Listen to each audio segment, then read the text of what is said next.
Sir Narayana గారు చేద్దామంటే మీరు సార్ ముందు ముందు రండి.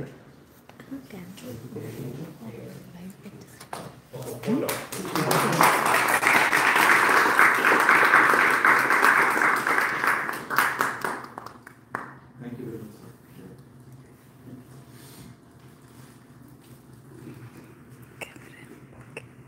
నమస్కారం.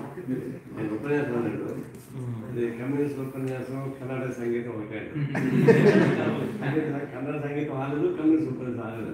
మారిపోయింది పరిస్థితి. అవసరం లేదు.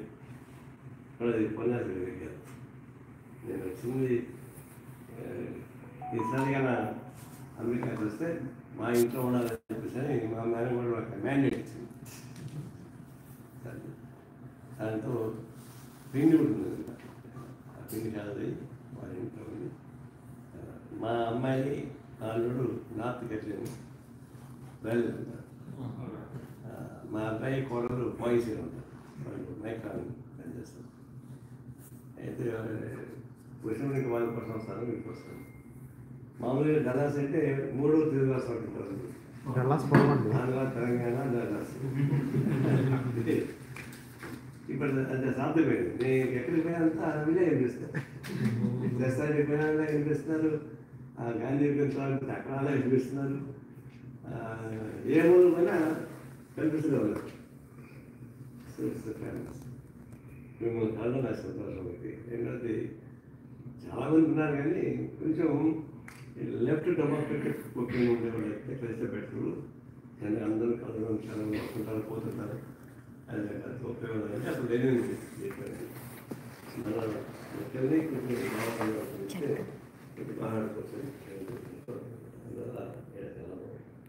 ఆల్మోస్ట్ అంతా లెఫ్ట్ కొన్ని డెమోక్రటిక్ ఒపీనియన్ ఎక్కుతున్నారు. కానీ అమెరికాలో ఇది కూడా భావాలు పోగొట్టుకోలేదు. చాలామందికి ఏంటంటే అమెరికాలో ఉన్నవాడు ఇక్కడ పనికిరారు, వాళ్ళంతా స్వార్థపరులు అని చెప్పిన కుదరం లేదు. ఒకప్పుడు అంటే 30-40 ఏళ్ళ క్రితం ఎన్ఆర్ఐస్ అంటే చాలా కన్జర్వేటివ్స్ అని పిసినారులు అని లెక్క. కానీ తర్వాత ఎడ్యుకేషన్ మార్పు రావడం, అందరికీ అవకాశాలు రావడం, దాదాపు ఒక 20 ఏళ్ళ నుంచి మొత్తం కాంబినేషన్ మారిపోయింది. మన పోలీస్ సెక్టర్ వస్తున్నారు, బ్యాక్వర్డ్ నుంచి వస్తున్నారు, ఇక్కడ శాఖరీ నుంచి వస్తున్నారు. దీనివల్ల ఇప్పుడు కాంబినేషన్ మారిపోయింది. తర్వాత హెల్పింగ్ నేచర్ పెరిగింది. ఎవరి వాళ్ళు ఏదో పద్ధతిలో వాళ్ళ ఊళ్ళోనో ఇంకో పద్ధతి ట్రస్ట్ పెరిగిపోతారు, ఏదో పద్ధతి సాయం చేస్తారు పిల్లల చదువుల కోసం. అసలు అట్లా గతంలో మాట కాదు, చాలా మార్పు వచ్చింది. అందరూ నాకు చాలా సంతోషంగా ఉంటుంది. తర్వాత సరే ఇక్కడ మీరు ఈ సమాజాన్ని మాసానికి మీరు చేయగలిగేది లేదు. అమెరికాకి సాధ్యం కాదు కూడా.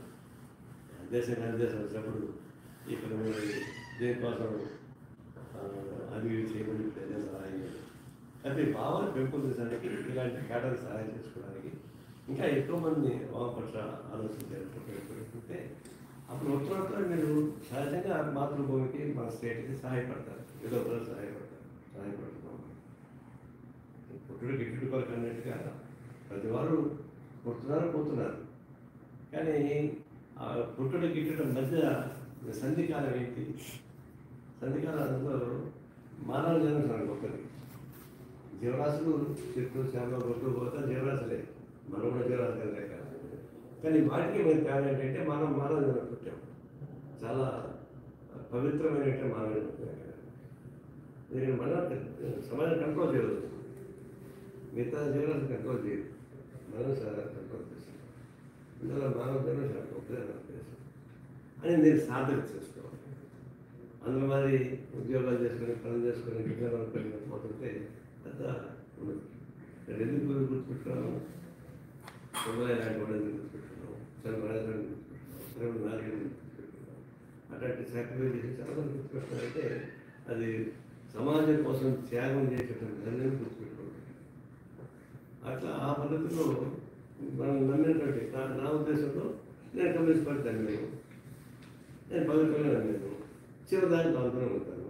కష్టాలు చాలా ఇప్పుడు మీరు భావాలను చూశారు, మీరు చివరిదాకా ఇప్పుడు మారాయి. ఈ భావాన్ని ఇక్కడ పెట్టుకుని పోతారు తప్ప కరెక్ట్ అయ్యే అవకాశం వెనకబడి ఇక కాదు కమ్యూనిస్టులు ఆరాధించే మనకి ఆ మాత్రం వచ్చేస్తాం అవసరం. దీని నుంచి మనం చూడగలిగింది ఏంటంటే మనం చేయగలిగినంత వరకు చేయాలి. చాలామందికి ప్రశ్నలు లేదు, పొద్దున కూడా చాలామంది ప్రశ్నలు చేస్తున్నారు. మీరు ఏంటండి కమ్యూనిస్ట్ పార్టీ 100 years సెలబ్రేట్ జరగకపోతారు. 1925కి కమ్యూనిస్ట్ పార్టీ పుట్టే 100 ఏళ్ళు. సో సెన్సర్ సెలబ్రేషన్ జరుగుతుంది. మరి 100 ఏళ్ళు జరుగుతుంటే ఏం చేస్తారు మీరు? కొంతమంది అంటారు నీకన్నా వెనకాల్సిన రాజకీయ నాయకులు మంత్రులు అయిపోతున్నారు, ముఖ్యమంత్రులు అయిపోతున్నారు, మీరేం చేస్తారు అంటారు. ఇది హేళన అన్నకల్లా ఉన్న పరిస్థితులు దృష్టిలో పెట్టుకున్నప్పుడు నిజమే కదా, కమ్యూనిస్ట్ పార్టీ ఎప్పటి నుంచో ఉంది, 2 కాలం మంది పుట్టినట్టు పార్టీ అధికారులకు వస్తున్నాయి, ముఖ్యమంత్రులు అయిపోతున్నారు, పోతున్నారు తీసుకుంటున్నారు. దట్ ఈస్ సహజ పరిణామం. ఏంటంటే సమాజం మార్చడానికి ఆదిమ కమ్యూనిటీ నుంచి ఇప్పుడు దాకా కొన్ని వేల సంవత్సరాలు ఆదిమ కమ్యూనిటీ పెట్టుకొని కొన్ని వేల సంవత్సరాలు అప్పుడు 100 సంవత్సరాలు పెరుగుతుంది. లెక్క సమాజం మార్చడానికి ఈ మిగతా పార్టీ ఏంటి? ఉన్న సమాజంలో సంస్కరించడానికి ఉపయోగపడే పార్టీ. మనకు ఈ సమాజం మొత్తం మార్చాలనేటువంటి పరిస్థితి. ఉన్నదాన్ని సంస్కరించి దీనివల్ల బతకాలి అనేటువంటి అభిప్రాయం కన్నా ఈ సమాజం పూర్తిగా మారిస్తే తప్ప విముక్తి రాదు అనేది. అట్లాంటప్పుడు ఇది కష్టసాధ్యం, ఈజీ కాదు, వేడుకున్నటువంటి పరిస్థితి. అది కష్టసాధ్యమైన ఫైట్ చేయాల్సింది. చాలామందికి ఏంటంటే ఏం చేస్తారు అంత కష్టపడినా ఏ లాభం లేదు, మేము నిలబడ్డ ఓట్లు వేయడు, మిమ్మల్ని ఆదరించడు, రాజకీయాలు ఎట్లయితే ఇప్పుడు ఒకసారి జోక్ అన్నారు, జోక్ వేరే అన్నారు. రాజకీయ నాయకులు కూడా అంత పిల్లబెట్టుకుంటారు కన్నా గుర్తు. ఎందుకంటే పొద్దున్న ఒక పార్టీ ఉంటాడు, సాయంత్రం ఒక 10 మ్యాచ్ ఉంటుంది. మేము మీటింగ్ పోతే నువ్వు ఏం పార్టీ అంటాల్సి వస్తుంది. అంత దర్భాగ్య పరిస్థితి రాజకీయాల్లో. ఎవరు ఏ పార్టీ కూడా చెప్పడానికి అని చెప్పి బేజారి ఉదయం మధ్యాహ్నం సాయంత్రం మారిపోతూనే ఉన్నారు. దాని చూసినప్పుడు మనం నిర్మాలు కరెక్టల్లా అవన్నీ రాలిపోయి ఎప్పుడు మారిపోయేట్టు రాలిపోయేటప్పుడు గుర్తుంచుకోవాలి. శాశ్వతంగా ఎప్పుడైనా పరిష్కారం కాదని కమ్యూనిటీ చెప్పే సిద్ధాంతం సాధ్యం అవుతుందా? సాధ్యం అవుతుంది. All crickets are not gold. ప్రచారంతా ప్రకారం కాదు. ఇప్పుడు వచ్చేటువంటి ఈ మెరుపులంతా అయ్యే శాస్త్రం అనుకుంటే సాధ్యం కాదు. ఎందుకు సాధ్యం కాదంటే ఎట్లా సాధ్యం అవుతుంది? ఇప్పుడు ఈరోజు 2012 నుంచి ఇప్పుడు దాకా 15 years MPs 15 లక్షల కోట్ల రూపాయలు. తర్వాత ఈ 2012 నుంచి ఇప్పుడు దాకా లెక్కలు తీస్తే 1% వెల్త్ 1% వెల్త్ 3% వెల్త్ 50% పోతే 1% వెల్త్ అంటే టీచర్స్ నాలెడ్జ్ టీచర్ లెక్కలు తీస్తే అవుతుంది. డెవలప్ అవుతుంది. మన భారతదేశం తక్కువేం కాదు. ఇతర కంట్రీస్ పోల్చుకుంటే మన భారతదేశం చాలా ఇంపార్టెన్స్ ఎక్కువ. సంవత్సరం 3 పంట పండే లెక్కలు అయిపోయింది. అమెరికాలో 1 పంట పడుతుంది, 3 పంటలు పండేటువంటి. తర్వాత గంగా కాళీ నదిలో ఎప్పుడు ఇంకిపోవు, ఎప్పుడు నీళ్ళు ఉంటాయి. తెలుసుకోవడం మనకు చాలా కాదు తప్ప. తర్వాత సారవంతమైన భూమి ఇతర దేశాలు పోల్చుకుంటే మన భూమి చాలా సారవంతంగా. ఇక్కడ ₹1,00,000 ఖర్చు పెడితే వచ్చేటువంటి 10,000 దానికి కష్టపడేవాడు ఉంటుంది.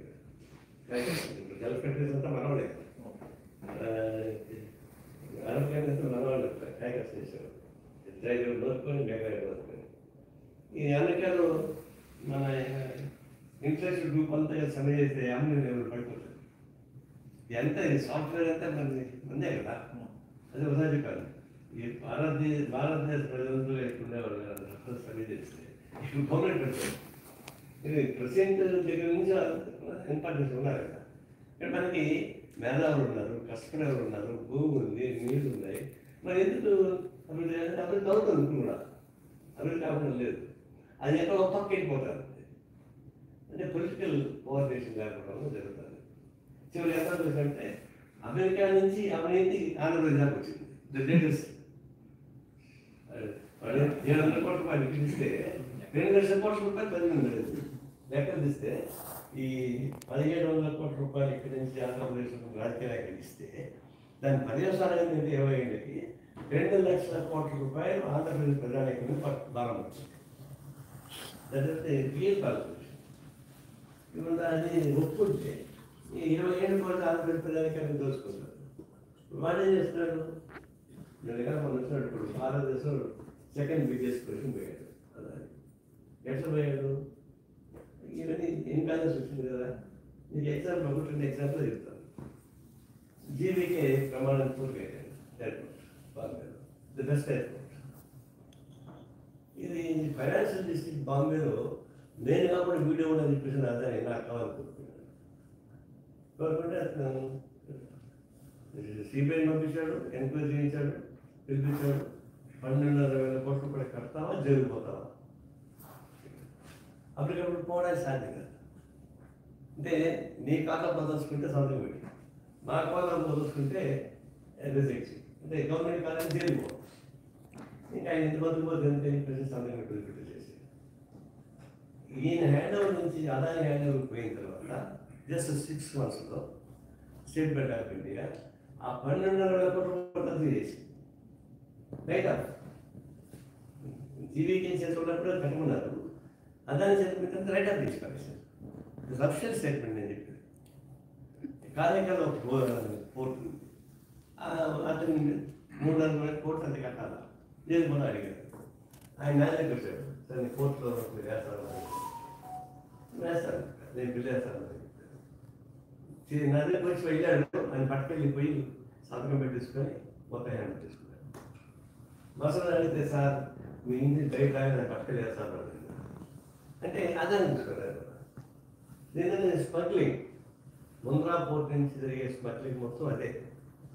ఫస్ట్ ముంద్రా పోర్టు అదే ముంద్రా పోర్టుకి తాలిబాన్స్ పంపిస్తారు. గంజాయి పాకిస్తాన్ నుంచి ఆఫ్ఘనిస్తాన్ నుంచి మొత్తం స్మగ్లింగ్ అంటే అటెండ్ మొత్తం స్పెండ్ చేస్తారు. అందుకే ఏంటంటే అన్ని పోర్ట్లు అది తీసుకుంటున్నారు. ఇప్పుడు గంగాల పోర్ట్ తీసుకున్నాడు, ముంద్రా పోర్ట్ ఉంది, కృష్ణపట్నం తీసుకున్నాడు, కార్యక్రమం తీసుకున్నాడు. ఇవాళ ఎందుకు రోడ్ మార్గం స్మగ్లింగ్ చేస్తే పట్టుకుంటారు, నీళ్ళ మార్గం స్మగ్లింగ్ చేస్తే ఢిల్లీ పట్టుకుంటారు, మేనేజ్ చేసుకుంటారు. ఈ రోజు కూడా ముంద్రా పోర్ట్ దాడి చేస్తే 50,000 కోట్ల రూపాయలు గంజాయి పట్టుకుంటారు. ఈవెన్ టుడే 50,000 కోట్ల రూపాయల వర్త్ ఆఫ్ గంజాయి స్టాక్లో అది కూడా అంటే దూరిపోతారు. అదాన్ని దూరిపోతారా చేయడానికి? ఇప్పుడు ఇక్కడ అమెరికన్ కోర్టు కేసు బుక్ చేసింది. అమెరికన్ చట్టాలు కొంచెం గట్టిగా అనుకుంటారు కొన్ని విషయాలు. టాప్ కరప్షన్ పాలసీ మ్యాటర్ ఇక్కడ కరప్షన్ చాలా ఎక్కువ ఉంటుంది. పాలసీ మ్యాటర్ కింద స్థాయిలో ఉండదు. పోలీసు వాళ్ళు రెవెన్యూ రాజకీయం చేయాలి, కానీ టాప్లో ఎక్కువ ఉంటుంది. అట్లాంటి ఇప్పుడు ఈ కోర్టులో కూడా ఏమవుతుంది తెలియదు. ఇది కానీ గట్టిగా పట్టుబడితే దానికి ప్రాబ్లం ఉంటుంది, జగన్మోహన్ రెడ్డి ప్రాబ్లం. మోడీ ఆల్రెడీ అంటున్నాడు అమెరికన్ స్టేట్ డిపార్ట్మెంట్ ఇండియా మీద కక్ష కట్టింది అంటున్నాడు ఇలా మోడీ ఆల్రెడీ.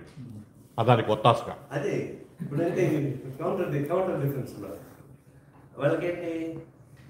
ఇక్కడ ఒక పిచ్చోడు ఉన్నాడు, వాడు పిచ్చోడు ఏం మాట్లాడుతుంది. గెలిపించారు కదా డెమోక్రటిక్ గా అయిపోయేసరికి అక్కడ ఆయనకి గెలిపించినందుకు నాకు ప్రజలు తీర్పు ఇచ్చారు కాబట్టి నేనేం చెప్తే ఇక్కడ ఆయనకైనా డబ్బులు ఇచ్చారు. ఇక్కడ నెగిటివ్ గా ఉన్నది కూడా తిప్పేశారు. మామూలే ఏం లేదు అంటే తిప్పడు నిజంగా తిప్పడు కాదు, చాలా కాన్షియస్ ట్రంప్. ఇప్పుడు ఈ కోర్టులను ట్రంప్ ఇన్ఫ్లుయెన్స్ చేయగలరా తెలియదు. మోడీ అదాన్ని ప్రొటెక్ట్ చేయాలంటే అమెరికన్ కోర్టు ఇన్ఫ్లుయెన్స్ చేయాలి, అమెరికన్ కోర్టు ఇన్ఫ్లుయెన్స్ అంటే ట్రంప్ ఇన్ఫ్లుయెన్స్ చేయాలి. సాధ్యం అవుతుంది తెలియదు. అది సాధ్యం అవుతుంది. ట్రంప్ కెన్ గివ్ ఎగ్జిక్యూటివ్ దొంగలో ఒకటే అవుతారు. ఇప్పుడు హైదరాబాద్ కూడా ట్రంప్ హౌస్ వస్తున్నాయి. ట్రంప్ హౌస్ స్ట్రాటజీ ఇప్పుడు అమెరికా నుంచి ప్రారంభమైన కరప్షన్ అమెరికా ఆంధ్రప్రదేశ్ దాకా వచ్చింది. వాడు గురించి మనం ఎక్స్పోజ్ చేయాలి, ఫస్ట్ ఎక్స్పోజ్ చేశారు, రెక్కలు పెట్టారు. ఇతను ఉన్నప్పుడు అందరికీ ఎట్లా వస్తుంది సాధ్యం కాదు. మనకున్న రేపు అంకులు తక్కువ లేదా సెకండ్ బిగ్గెస్ట్ ఎట్లా ఉంటాడు ఇతను షార్ట్. ఇవన్నీ చూసినప్పుడు మేనేజ్ చేస్తారు. 95% ఆఫ్ ది మీడియా మోడీ చెప్తున్నారు. ఎన్డీటీవీ ది బెస్ట్ అలాగే అన్నయ్య అతనికి 30 రోజులు పెట్టించి 50,000 రూపాయలు కట్టాలని 50 రోజులు వేసి డాక్యుమెంట్ తీసుకున్నారు. తీసేసుకొని నిన్నగాడు మొన్న 6,000 కోట్ల రూపాయలు అప్పులు రద్దు చేశారు. నేను ప్రాణంగా వెళ్ళిపోయాడు బయటికి, పంచాయతీకి వెళ్ళిపోయింది, అప్పుడు రద్దు తీసుకెళ్ళారు. అంటే మీడియా కంట్రోల్ చేస్తున్నారు. వాళ్ళిద్దరు కూడా ఏం తప్పులేదు, వాళ్ళిద్దరు కూడా వాళ్ళిద్దరు భార్య భర్తలు ఇద్దరు కూడా ఏం తప్పులేదు అది తీర్పించారు. ఇప్పుడు సాయిబాబు తీర్పించారు కోర్టు, రిపేర్కి ఇల్లు తీర్పించారు. వీళ్ళు నిర్దోష అన్నారు, కానీ వాళ్ళు పనిష్మెంట్ ఇచ్చి అక్కడ లాగేసుకున్నారు. ఆ సంవత్సరం మొత్తం లాగారు. అందులో ఎన్నిటివి చాలా బాగున్నారు. ఇప్పుడేమో మన మోడీ ప్రజలు అయిపోయింది. అంటే అన్ని మీడియా వాళ్ళు మొత్తం వాళ్ళకి ఫైనాన్షియల్గా క్లియర్, ఫైనాన్షియల్గా జీవికే వాళ్ళు కూడా వాళ్ళ స్థానంలో ఏదైతే స్ట్రెంత్కి మించి అప్పులు చేసి బియాండ్ పాయింట్. వీళ్ళు కూడా ఓన్లీ ఎన్డీటీవీగా ఉంటుంటే బాగుండేది. ఇట్లా ఎక్స్పాండ్ చేసుకుంటే అసలు వాళ్ళకి 6,000 కోట్లు అప్పు చేయాల్సిన అవసరం లేదు. అది కూల్ అయిపోయింది. వ్యాపారం చేయకూడదు బియాండ్ స్కేల్ అప్పుంది మోడీకి బదిలీ చేస్తే ప్రాబ్లం లేదండి. పోతున్నారు కాబట్టి వాళ్ళ చేతిదాకా మన చిన్న పని చేస్తాం. ఇప్పుడు వ్యాపారంలో బ్యాంక్ లోన్స్ కూడా వ్యాపారం ఆయన అనుకున్నామో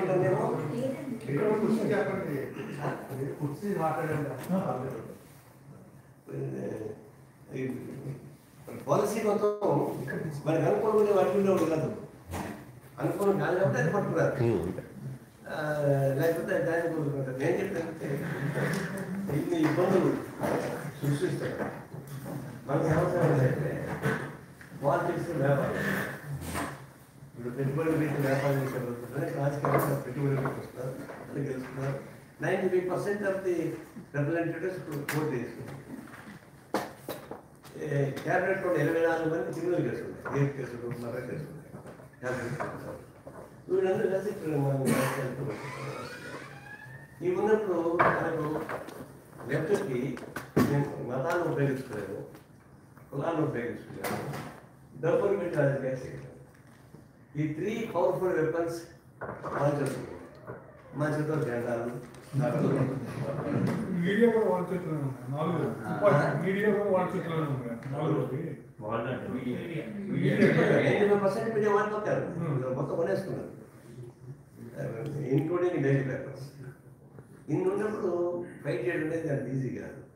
అయినా కూడా కింద ఇప్పుడు కూడా గుర్తుపెట్టుకోండి, మన భారతదేశంలో గ్రామ స్థాయిలో డెమోక్రటిక్ స్ట్రాంగ్ మూమెంట్స్ ఉన్నాయి. డెమోక్రటిక్ మూమెంట్ కింద స్థాయిలో ఇప్పుడు కూడా స్ట్రాంగ్గా ఉంది. అది లేకుండా తిప్పాటి మొత్తం తినేసేవాడు, లెఫ్ట్ తీసుకొచ్చి పడేసేవాడు. అది బయట కనబడదు. ఉపరితలంలో ఉండే కేంద్ర స్థాయి తప్పితే బేస్ లెవెల్లో ఉన్నటువంటిది డెమోక్రటిక్ ప్రిన్సిపల్స్, ఆ నామ్స్ ఇంకా ఉన్నాయి కాబట్టి మనం అక్కడ ఉన్నాం. అది డెఫినెట్గా పనిచేస్తుంది. ఎప్పుడైతే భరించడంలో ఏమవుతుంది, శ్రీలంక ఏమని చెప్పాను, బంగ్లాదేశ్లో హసీనా అపోజిషన్ పోటీ ఏమీ లేదు. అపోజిషన్ అందరూ విత్డ్రా చేసుకోవచ్చు. శ్రీలంక పంపించారు బంగ్లాదేశ్ కమిషనర్. ఏమైందంటే మేము పోటీ చేసినప్పుడు విత్డ్రా చేయిస్తున్నామే, నా మీద క్యాన్సిల్ చేసేది, మేము పోటీ చేయమన్నారు. మరి అపోజిషన్ మొత్తం పోటీ చేయకుండా హ్యాపీ ఆ ఒకటే పోటీ చేసిన గెలిచింది. 6 నెలల వదిలిపెట్టేసి దేశం వదిలిపెట్టి. మరి పార్లమెంట్ స్ట్రాంగ్గా ఉంది కదా, ఎందుకంటే ప్రొటెక్ట్ చేయలేకపోయింది. శ్రీలంకలో పార్లమెంట్ స్ట్రాంగ్ ఉంది కదా, ఎందుకంటే చేయలేకపోయింది. తిరుగుబాటు జనంలో నిలబడదు. పార్లమెంట్ అసెంబ్లీ వాళ్ళు కాపాడు సాధ్యం కాదు. మనకు అదే పొజిషన్ వస్తుంది. ఎప్పుడు వస్తుంది ఏంటనే తర్వాత ఆ వచ్చింది ఏదో మనం యాక్టివ్ ఉన్నది. కమ్యూనిస్ట్ యాక్టివ్ లేకపోతే చెరువు కట్టి దిగితే ఎక్కడ పోతాయి. ఇప్పుడు భారతదేశం దేశం వచ్చినప్పుడు కమ్యూనిస్టులు రెడీ అయ్యి హియర్ అని కాన్ఫిడెన్స్ క్రియేట్ చేయాలి. కాన్ఫిడెన్స్ క్రియేట్ చేస్తే జనం పడిపోతుంది. చేయకూడకపోతే మళ్ళీ మతం పోతూ అందుకని ఇప్పుడైనా సరే అయిపోయింది కమ్యూనిస్ట్ కోసం పోటీ తినుకుంటాం, ఒక విశ్వాసం కల్పిద్దాం, విశ్వాసం కల్పించకపోతే కలిసి పని చేసుకుందాం. అది ఒకటే పరిష్కారం. లెఫ్ట్ యూనిటీ ఉండేది సొల్యూషన్ పరిష్కారం. ఇది ఏం చేయమంటానంటే మీకు ఎవరిని పట్టుకున్న ఎక్కడో జారిపోతాడు. ఇప్పుడు తృణమూల కాంగ్రెస్ మాట్లాడుతుంది, కానీ ఆమె కేసీఆర్ గారికి మళ్ళీ రాజపడతాను, కేసీఆర్ అట్లా రాజపడుతున్నాడు. ఇప్పుడు కేసీఆర్ కూడా తిరిగిపోయాడు. ఇప్పుడు ఎందుకు నేను వంటలు పోటీ చేస్తానంటే నువ్వు నీ వంటగా నువ్వు పోటీ చేసుకో, నువ్వు ఏమైనా చేసుకుని నీకు వదిలిపెడతావు, నువ్వు కాలం పోటీ అనుకోబడుతావు. అతను నేను జెండా చేశాను.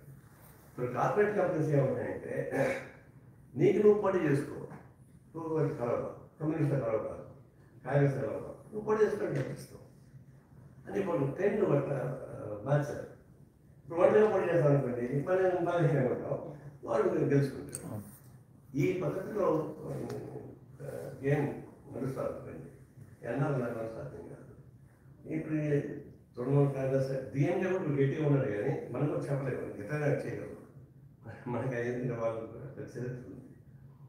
నేను కాంగ్రెస్ పార్టీ నేషనల్ పార్టీ కాబట్టి ఆల్రెడీ పార్టీ కాబట్టి నిలబడుతుంది. కానీ మీకు ఏ ప్రాంతీయ పార్టీ కూడా అంత నిలబడడం సాధ్యం కావాలి.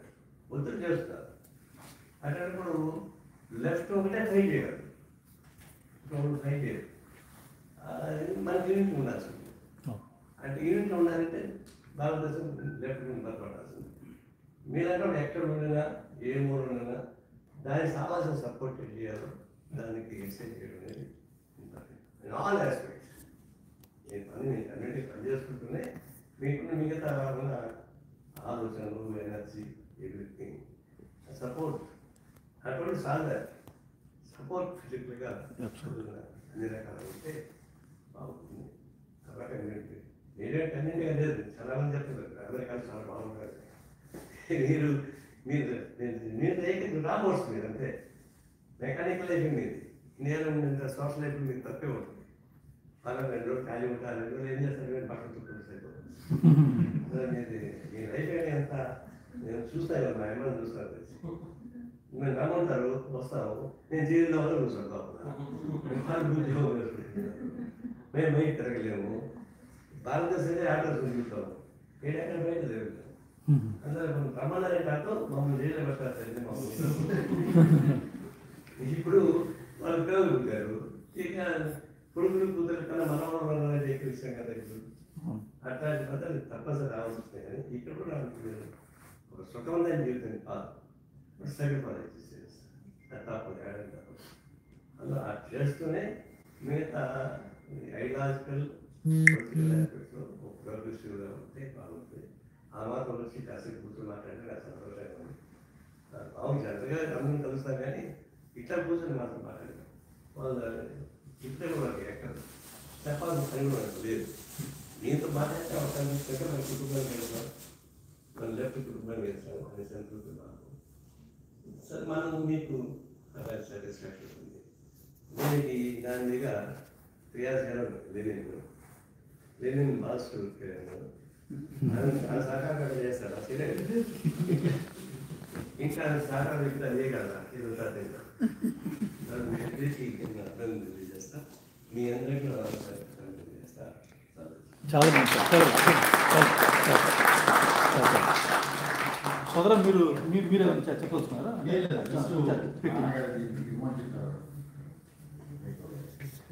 మామూలుగా తన ఎక్స్పీరియన్సెస్ అంటే బ్లడ్ డొనేషన్ యాక్టివిటీ చెప్పినట్టు లాస్ట్ 25 years ప్రాబ్లీ. ఎగ్జాక్ట్లీ. నాన్న డాక్టర్ కాకపోయినా హాస్పిటల్లో ఆయనకి డాక్టర్ అనేది పేరు, జనాల పేరు పెట్టేశారు. అంటే ఇప్పుడు నిరంతరం పబ్లిక్ మన గవర్నమెంట్ హాస్పిటల్స్లో తిరుగుతూ ఎవరికి బ్లడ్ డొనేషన్ అవసరం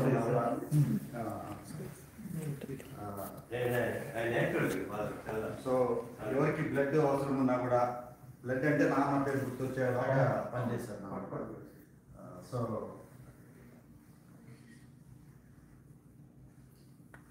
ఆయన ఎక్స్పీరియన్సెస్ అన్ని రాస్తూ లాస్ట్ couple of years నుంచి 3 booksగా థ్యాంక్ యూ. బ్లడ్ డొనేషన్ గుర్తొచ్చింది. చిరంజీవి కోకా కోలా అడ్వర్టైజ్మెంట్ ఇస్తా ఉన్నాడు. నేను వల్ల ఏంటంటే ఇంట్లో స్టవ్ పైన పోసి కాబట్టి తాతలాగా వచ్చింది. చూసి నేను లెక్క రాశాను, ఎందుకైనా పిల్లలు జరగబడతారో దాన్ని ఆపేసి ఆపకపోతే చిల్డ్రన్స్ డే 14th నేనేది ప్రదర్శన చేస్తాను చెప్పాను. చెప్పగానే 2 గంటల్లోనే వాళ్ళు అరవింద్ ఫోన్ చేశారు. ఏంటి మా పిల్లలు పంపేశాను, ఏంటంటే నువ్వు వచ్చిన డబ్బుల్ని మేము తీసుకోవడం లేదు, బ్లడ్ డొనేషన్ ఇస్తున్నాం మేము, దాని అడ్వర్టైజ్మెంట్ వచ్చే డబ్బుల్ని అదే బ్లడ్ డొనేషన్ ఇస్తున్నా అంటే అడుగుతున్నప్పుడు ఎలా కాదు, నువ్వు బ్లడ్ చెడగొట్టడానికి దీన్ని తాగిస్తావు, నేనైతే ఒప్పుకోలేదు. మసలు ఫోన్ చేశాడు, నాకు 3 months టైంకు అగ్రిమెంట్ ఆల్రెడీ అయిపోయింది, అది బయటకు రాలేము, ఒక 3 months తర్వాత మేము చేయమన్నాడు. కరెక్ట్గా 3 months తర్వాత మానేశాడు. అతను మానేశాడు, నేను ఒప్పుకుంటే మానేశాను. అప్పుడు నేను కూడా ఇంకొక జాగ్రత్త మానేశాను. నేను దాన్ని చెప్పాను, ఆ విషయం సరే నేను చేసుకోవచ్చు, అంత డబ్బులు పోగొట్టుకున్నాను, ఇంకా మనం చేసుకుంటున్నాను. అందువల్ల బ్లడ్ డొనేషన్స్ అనేది నేనేమో సిన్సియర్గా పనిచేస్తున్నాను తను ఇది వేరు, గుర్తొచ్చిగా చెప్తాను.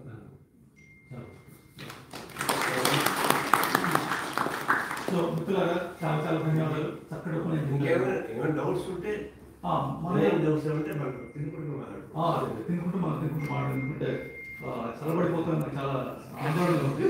ఎందుకంటే చాలా చాలా భక్తితో తర్వాత బయట సరిగా ఉంటే ఇక్కడ వేడికి చాలా శ్రమించి మిత్రులందరూ తీసుకొచ్చారు. పేరున చాలా చాలా ధన్యవాదాలు మిత్రులు అందరూ. ఈసారి అందరూ సహకారం చేసి కొంచెం కొంచెంగా నాకు చేశారు.